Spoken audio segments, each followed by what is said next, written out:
Recording in progress.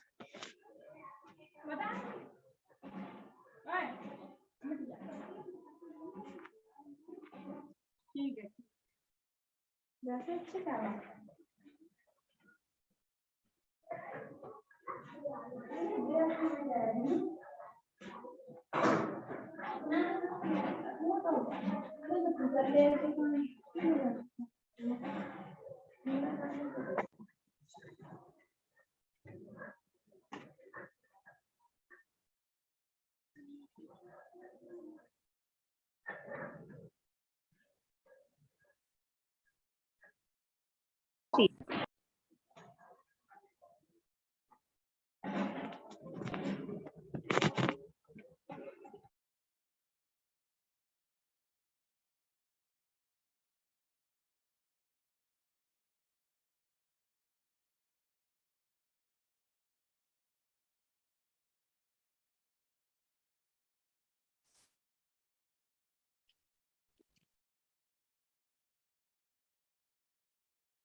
Am I audible to everyone?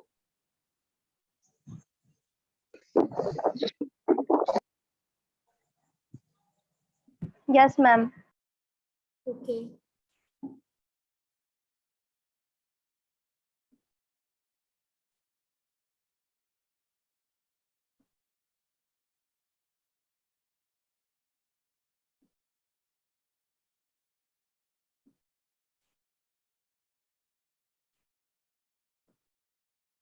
Is the screen is visible?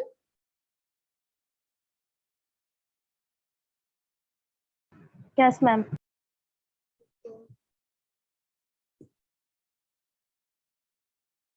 बाकी लोगों को screen नहीं दिखाई दे रही है क्या? कोई रिप्लाई क्यों नहीं कर रहा है? Yes, ma'am. Visible. Okay. Yes ma'am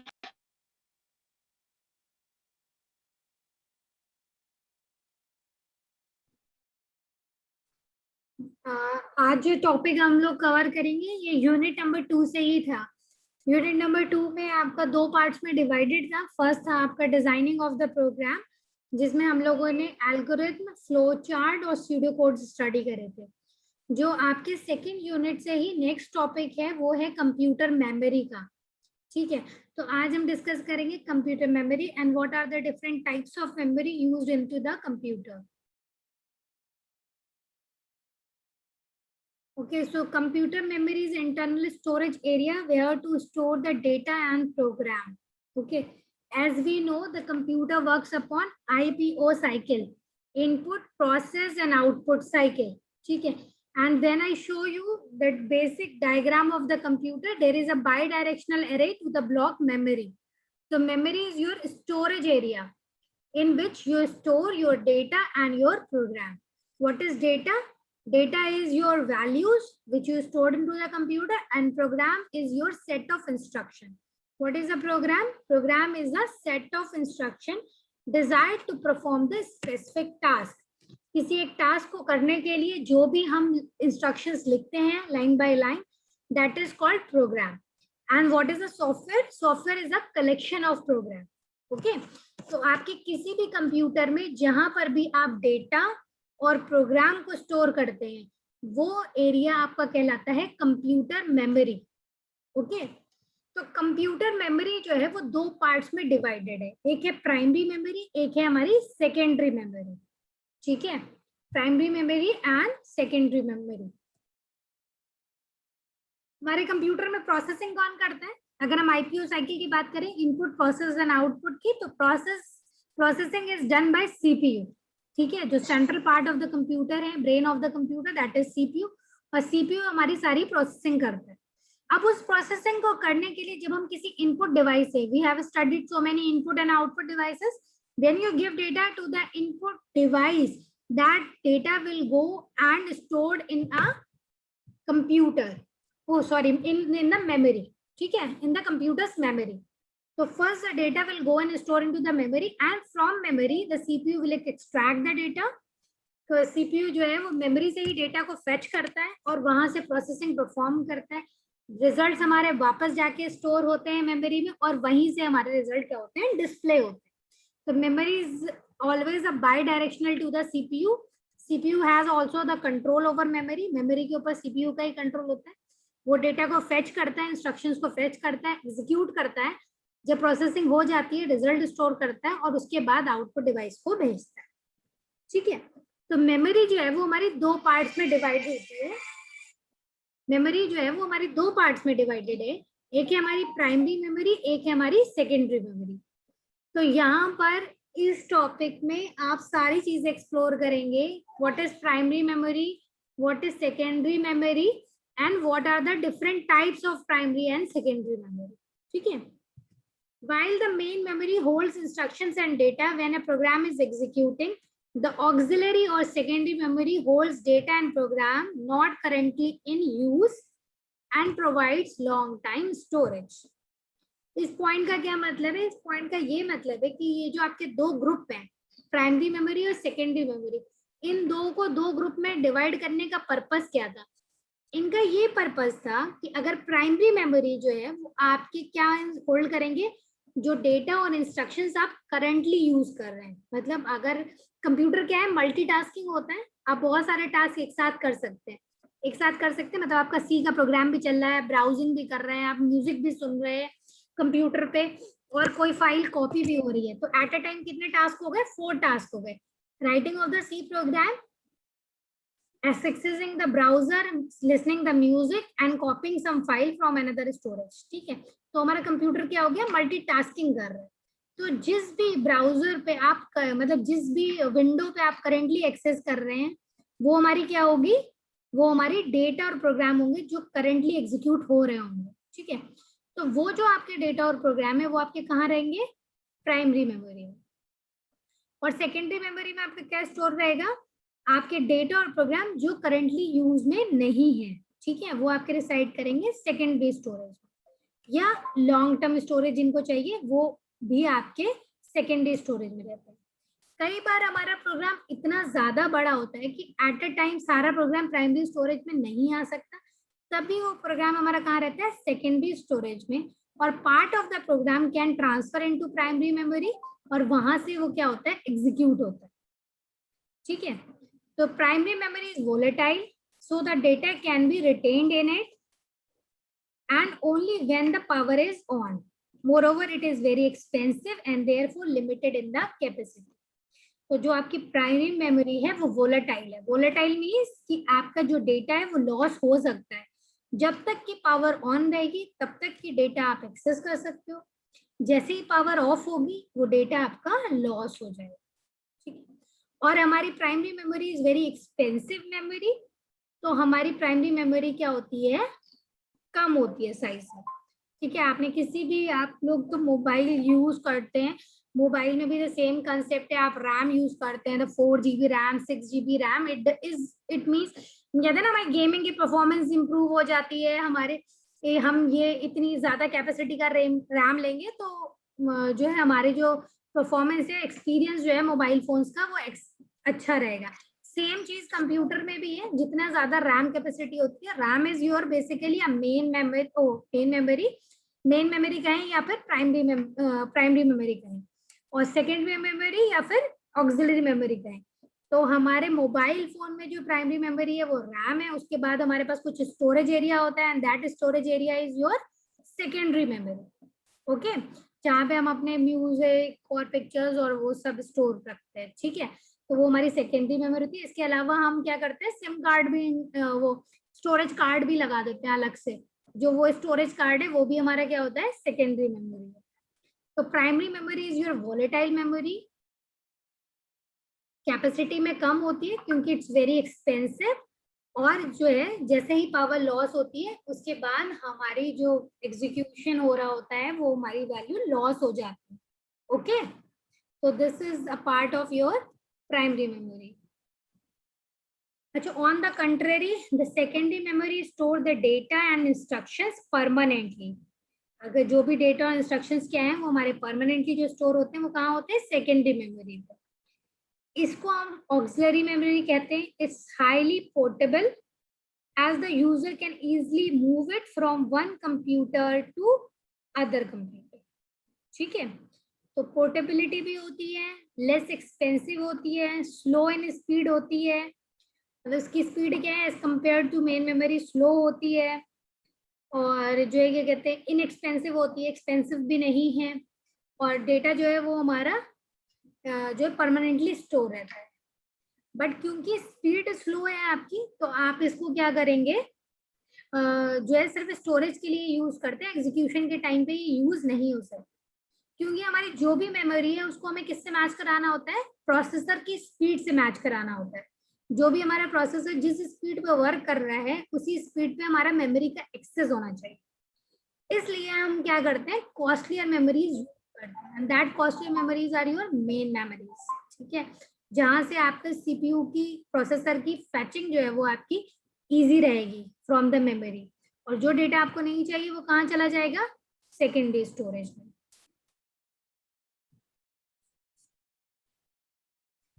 हमारे एक्सेस कितने होते हैं? दो टाइप्स के एक्सेस हैं. The one is random access and other one is sequential access. ठीक है, तो अगर आप यहाँ पे डायग्राम देखेंगे, if you look at the diagram, you can see in the sequential access we will access the data one by one from 1 to second, second to third, third to fourth, like this. ठीक है, you cannot skip the memory location. Whereas in the random access you can see that arrows pointing to the different position. The first block is pointing to the second one, but the second location is your fourth position. ठीक है, ऐसे ही second is pointing to the third, but third memory location is just adjacent to the one. So it means that when you are performing the random access, your data is not in a access in a sequential manner. ठीक है, आपका जो data है वो कैसे access होगा? एक point से दूसरे पॉइंट जो कहीं दूर होगा वहां से भी एक्सेस हो सकता है. मतलब रैंडम ऑर्डर में एक्सेस होगा, वन बाय वन नहीं कि एक के बाद दूसरा पड़ा, दूसरे के बाद तीसरा पड़ा. जबकि सिक्वेंशियल एक्सेस में क्या होगा? आपका वन बाय वन होगा. तो सिक्वेंशियल एक्सेस कहाँ होते हैं? जहाँ पे सेकेंडरी मेमोरी होती है.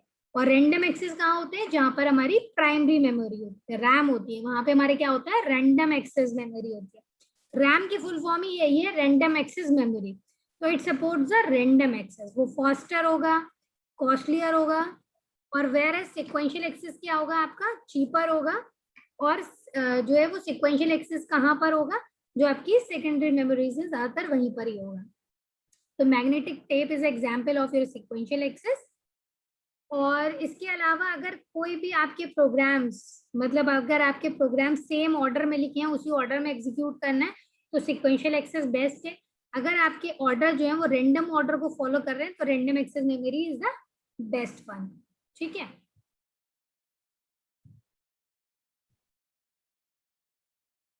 इतना क्लियर है आप लोगों को? Write into the chat box.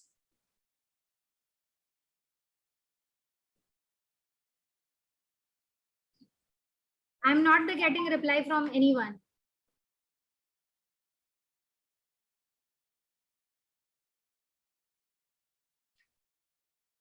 ठीक है, hope it is clear what is primary memory and what is secondary memory.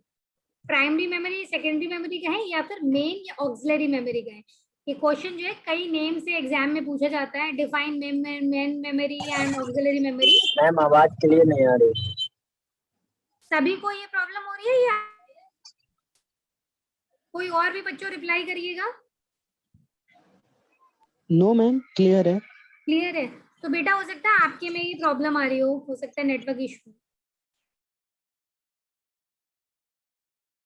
ठीक है, तो मैं बता रही थी कि what is primary and secondary memory. तो कई बार एग्जाम में आता है differentiate between main and auxiliary memory. कई बार आता है आपका differentiate between primary and secondary memory. तो इस तरीके से आपके क्वेश्चन में नेम चेंज हो सकते हैं. Vishal, unmute yourself.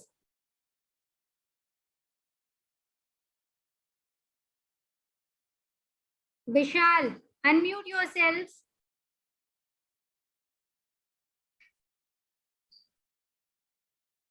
विशाल आपको सुनाई दे रहे हैं? CH52 roll number.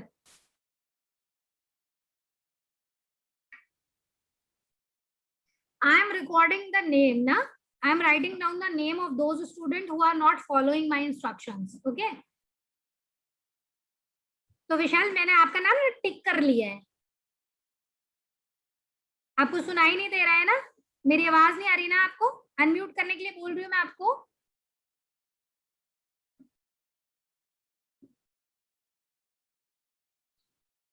जैसे कि आप लोगों को पता होगा कि कोविड चल रहा है, तो may be it's very much possibility for internal evaluation of all the subjects, and those who are misbehaving in the class and who was not following the instructions, if I am writing the name, I will check into the lab exam as well as into the theory exam.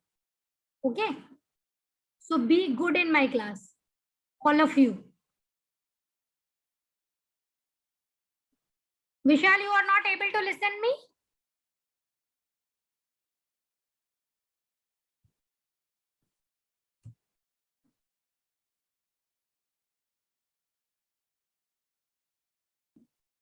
Anyways, I will see you in offline class. Okay. So I'm talking about sequential axis and the random axis. So random axis are basically those in which the sequential order is not followed. The memory location can be anyone and we have a pointer for that. Okay. One block is pointed to another block and that can be located far away. मतलब ये ऐसा देख लेते हैं, एक block जो है वो दूसरे ब्लॉक का एक मेमोरी लोकेशन को स्टोर करके रखेगा और वो क्या होगा, कहीं दूर भी हो सकता है, जहां पर हो नहीं सकता है, ये जरूरी नहीं कि उसके एडजेसेंट ब्लॉक होगा, उसके जस्ट बाद वाला वो क्या होगा, कहीं दूर भी हो सकता है वो block.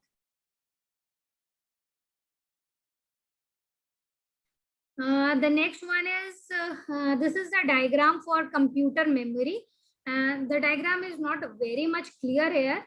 I will give you a clear copy of this diagram. Actually, this is the bifurcation, मतलब division of your computer memory. The first is your primary memory, the second one is your secondary memory, and in the primary memory we have two parts, volatile memory and non-volatile memory. In as the volatile का मतलब जो है कि आपका data जो है वहां से लॉस हो जाएगा जैसे ही पावर ऑफ होगी. नॉन वोलेटाइल का मतलब है कि डेटा लॉस नहीं होगा. ठीक है, तो वोलेटाइल मेमोरी जो होती है वो हमारी रैम होती है, रैंडम एक्सेस मेमोरी. जो नॉन वोलेटाइल मेमोरी है वो हमारी रोम है, रीड ओनली मेमोरी. ठीक है, तो रैम के हमारे दो पार्ट है, S RAM and D RAM, और रोम के भी हमारे 3 पार्ट्स है, P ROM, E P ROM, double E P ROM. So we will discuss all these parts when we study RAM and ROM. With this diagram, you just come to know that what are the different parts of your computer memory. Okay, so we have initially primary memory and secondary memory. The primary memory has 2 parts, RAM and ROM. RAM is further divided into 2 parts, SRAM and DRAM, static RAM and dynamic RAM. Okay. The PRAM ROM is divided into 2 parts, PROM, EPROM, EEPROM. This is programmable ROM, erasable programmable ROM, electrically erasable and programmable ROM. Okay, so we'll discuss all these one by one. Come to the secondary memory part. The secondary memory is divided into 3 parts, magnetic storage, optical storage and flash storage. Magnetic storage is divided into 3 parts, HDD, this is hard disk, then floppy disk and magnetic tape. Then we have the optical storage, CD, DVD and Blu-ray disc. In the flash storage, we have pen drive and memory card. So these are the division of your secondary memory. So in this computer memory chapter, we will discuss all these things one by one. So first of all, what is a memory hierarchy? Memory hierarchy are basically to match with CPU.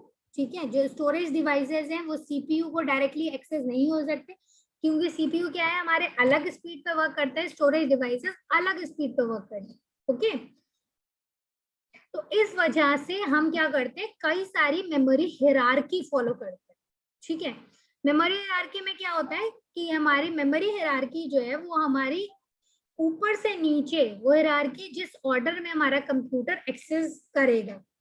ठीक है, इसके कुछ ऐसा जरूरी नहीं है कि यही एग्जैक्ट हिरार्की सारे कंप्यूटर में हो सकता है कहीं पर कुछ ब्लॉक हो, कहीं पर कुछ और ब्लॉक हो। कुछ ब्लॉक का मतलब ये है कि सीपीयू रजिस्टर एक पार्ट है सीपीयू के अंदर में, जो डिफरेंट रजिस्टर होते हैं वो क्या करते हैं, डेटा को होल्ड करते हैं, प्रोसेस करते हैं, उसके बाद रिजल्ट होल्ड करते हैं। ठीक है, उसके बाद सीपीयू और प्राइमरी मेमोरी की स्पीड को मैच करने के लिए वी हैव कैश।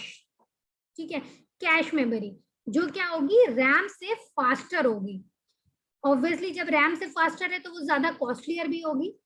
तो सीपीयू की स्पीड को प्राइमरी मेमोरी से डेटा को लेने के लिए we need a part of the primary memory, that part of the primary memory is called your cache memory. ये जो CACHE लिखा है, this is called your cache memory. ठीक है, द प्रोनाउंसिएशन इज कैश। जिनको पता है अच्छी बात है, जिनको नहीं पता है वो सुन लो। ठीक है, तो कैश मेमोरी है। तो कैश मेमोरी आप देख रहे हैं, level 1 cash, level 2 cash, level 3 cash. तो जरूरी नहीं है कि किसी कंप्यूटर में ये सारे लेवल हो, पर ये होगा कि कैश मेमोरी जरूर होगी। तो कैश मेमोरी जो है वो आपकी प्राइमरी मेमोरी और सीपीयू की स्पीड को मैच करती है। अब प्राइमरी मेमोरी के बाद we have the secondary memory. Secondary memory में कई बार हार्ड डिस्क यूज करते हैं, तो hard disk will be of different capacity. उसके बाद कुछ कंप्यूटर्स में ऑप्टिकल डिस्क, मतलब सीडी की एक जगह दे रखी थी, सीडी ड्राइवर, जहां पे आप सीडी लगा सकते हैं, optical drive. And we have the magnetic tape also. तो कहीं पर ऑप्टिकल डिस्क, अब आजकल के लैपटॉप्स में ऑप्टिकल डिस्क का कोई स्टोरेज नहीं होता है, जनरली डोंट यूज सीडीज है।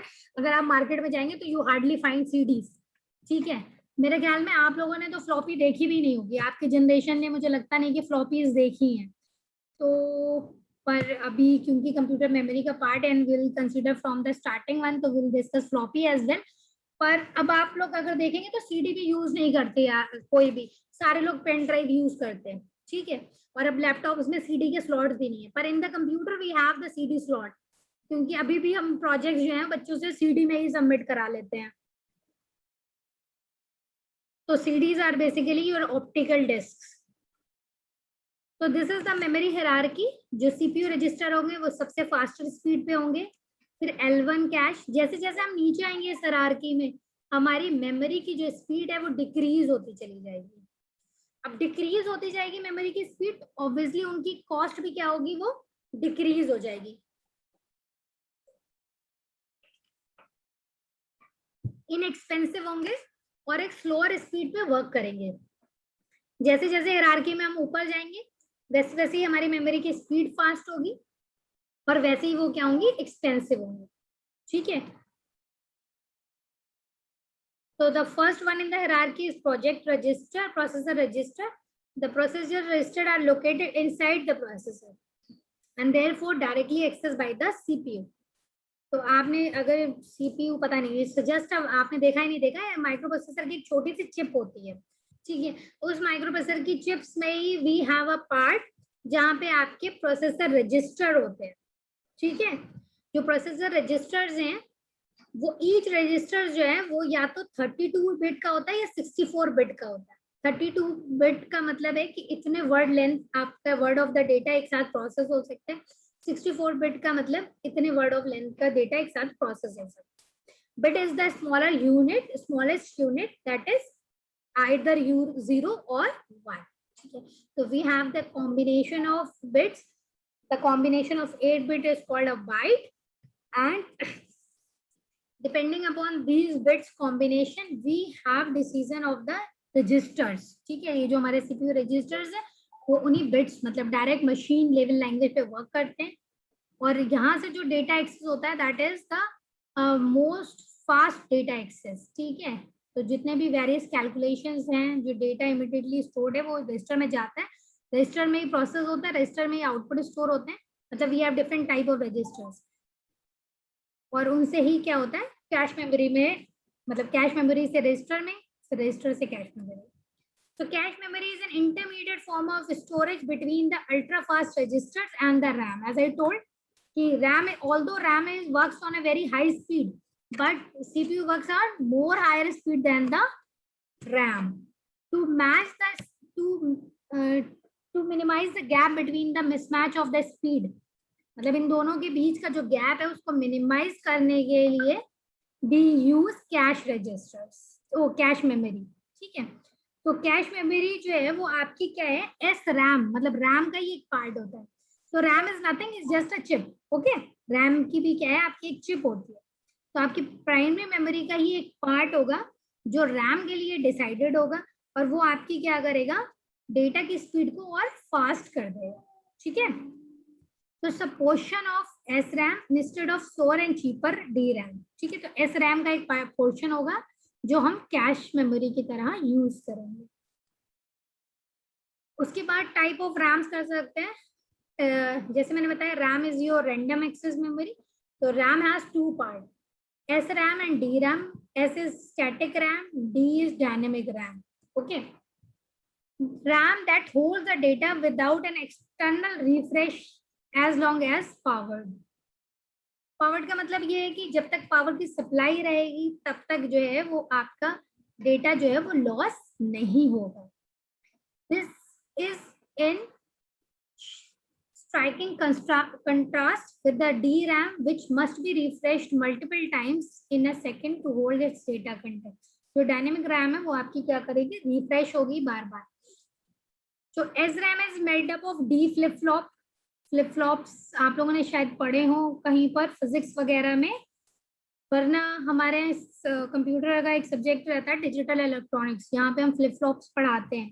पहले फंडामेंटल में भी हम फ्लिप फ्लॉप्स पढ़ाते थे। तो डी रैम आप ऐसे समझ लीजिए कि it's made up of flip flop. Flip flops are basically works on, जहाँ पे हम इनपुट्स देते हैं और फ्लिप फ्लॉप मतलब we generate the output as 0 और 1, okay. So in which the memory cells flip flop between 0 and 1 without the use of the capacitor. तो D flip flops use होते हैं, तो इसलिए इसको क्या करना है, external process to be carry out. There is need of external process. वही DRAM में क्या होता है, DRAM जो है वो तो हमारे ट्रांजिस्टर चिप्स होती हैं, ठीक है। और वहां पर क्या है कि SRAM जो है वो आपके DRAM के कंपैरेटिवली जो है वो फास्टर रहता है, ठीक है। इसलिए हमारा क्या है कि जो हमारी कैश मेमोरी है वो एस रैम का पार्ट है, ना कि डी रैम का पार्ट है। वाइल द डी रैम क्या है, वो आपकी स्लोअर मेमोरी है, ठीक है। फिर आपकी प्राइमरी मेमोरी का एक और पार्ट है, दैट इज रोम। रोम की फुल फॉर्म है रीड ओनली मेमोरी। तो ROM refers to the read only memory as computer chips containing permanent और सेमी परमानेंट डेटा, ठीक है। और रोम जो है वो नॉन वोलेटाइल है, ठीक है। सारे कंप्यूटर में रोम होते हैं जो क्रिटिकल प्रोग्राम है, जैसे बायोस है, बायोस की जो सेटिंग्स हैं जो कंप्यूटर को बूट करने टर्न ऑफ करने के लिए यूज होती है, वो हमारी कहाँ रिसाइड करती है, रोम में रिसाइड करती है। और रोम हमारा कब प्रोग्राम किया जाता है, रोम हमारा इनिशियली प्रोग्राम कर दिया जाता है, ठीक है। तो हम हमारे रोम के भी कुछ पार्ट्स हैं। The first one is PROM, that is a programmable ROM.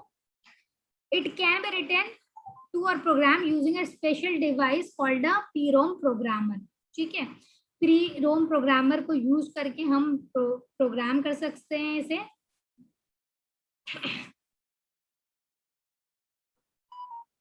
उसके बाद हमारी क्या होती है, erasable programmable read only memory. Erasable programmable का मतलब क्या है कि आप एक बार इरेज कर सकते हो, उसके बाद उसको रीराइट कर सकते हो, ठीक है, by using the ultraviolet light, ठीक है। अल्ट्रावायलेट लाइट्स यूज होती हैं, उनको यूज करके आप क्या करते हैं, इसको दोबारा से प्रोग्राम कर सकते हैं। फिर आपकी EEPROM है। EEPROMs आपकी होती हैं जहां पर आप क्या करते हैं, सेमी जो है वो आप उसे बार बार इलेक्ट्रिकली इरेज कर सकते हैं और उसको री रिटर्न कर सकते हैं, ठीक है। जैसे the process of EEPROM is called flashing. Flashing आपने फ्लैश प्रोसेस पढ़ा होगा, जैसे कैमरास MP3 प्लेयर में क्या करते हैं, उसको फ्लैश कर देते हैं, उसके बाद रीराइट कर देते हैं। तो this are the electrically erasable. जो खाली इरेजेबल प्रोग्रामेबल है उसमें हम अल्ट्रावायलेट लाइट यूज करते हैं, और यहाँ पर जो है वो आप इलेक्ट्रिसिटी यूज करते हैं। तभी इसे इलेक्ट्रिसिटी इरेजेबल प्रोग्रामेबल रोम कहते हैं। उसके बाद हमारे पास फ्लैश मेमोरी भी आती है। Flash memory is also a type of EEPROM in which the content can be erased under the software control. Software control के अंदर आप उस कंटेंट को इरेज कर सकते। This is the most flexible type of ROM, it is used to store the BIOS program. ठीक है, BIOS programme को स्टोर करने के लिए यूज होती है। It is primarily used in the memory card, USB flash drives, MP3 players। तो ये जितने भी टाइप के आपके ये जो एक्सटर्नली जहाँ पे यूज करते हैं, जैसे PDA पर्सनल डिजिटल असिस्टेंस है, तो उनमें जो है क्या कहते हैं आपके यूजुअली फ्लैश मेमोरी या फ्लैश ड्राइव्स जो है वो यूज होती है, जहाँ पे उनकी बायोस की सेटिंग आप इरेज करते हैं और फिर वो दोबारा से क्या हो जाती है, आ जाती हैं। तो these are called read flash memories.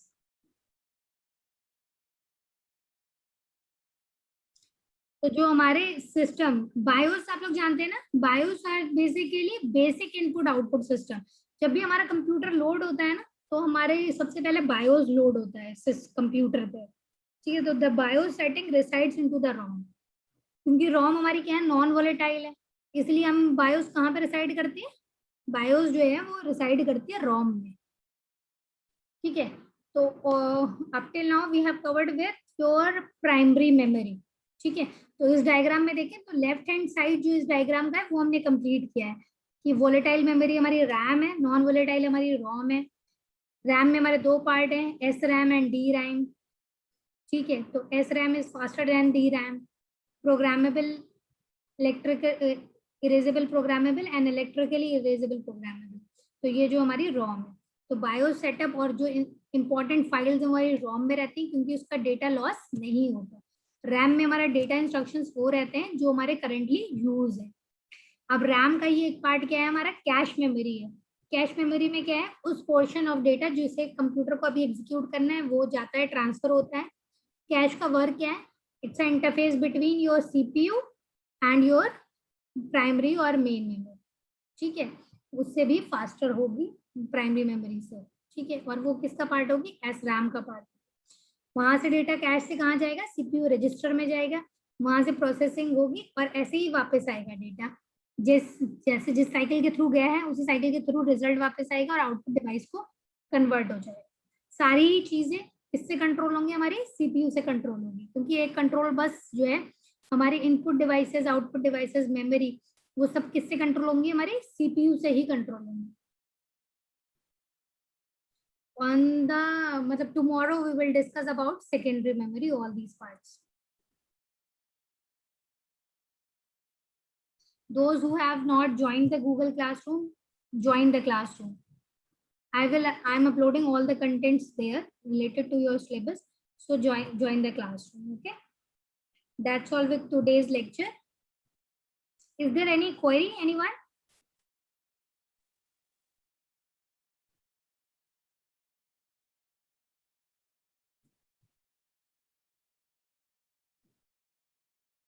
If you guys don't have any query, so I'm going to end the meeting.